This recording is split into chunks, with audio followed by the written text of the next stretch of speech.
Have you ever wondered why English spelling is weird? Has it ever bothered you that the letters O-U-G-H have so many different pronunciations?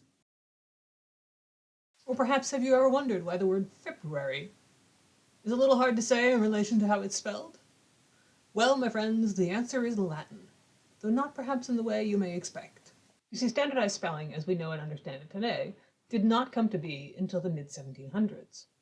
Prior to this, English had non-standardized spelling, which meant that there were a number of ways that any word could be spelled, such as the word salmon, which was spelt like this, and this. Now, 16th and 17th century scholars were a bit obsessed with Latin and ancient Greek, and they fashioned a lot of their knowledge alongside connections to these perceived classical sources, which included refashioning the spellings of a whole bunch of words along the lines of their perceived Latin and ancient Greek roots.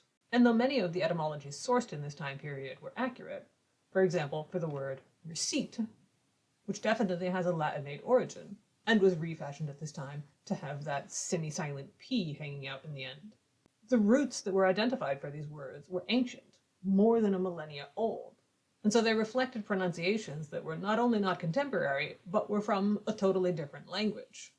And not all the etymologies were accurately sourced. For example, the word island was perceived to be connected to a Latinate root, and thus it was refashioned as being spelt with an S. But it actually comes from a Germanic root that just looks similar to the Latin root. The same with the word ache, which was erroneously perceived to have an ancient Greek root, and respelt from ake to ache. But again, it actually has a Germanic root, so ake was a more accurate spelling.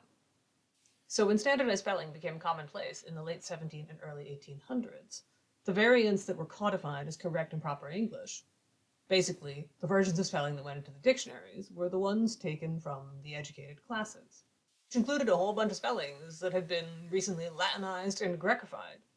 And we've all just been kind of trying to make sense of it ever since. So yeah, the reason English spelling is weird is because a whole bunch of old dead white guys thought way too much about the Roman Empire.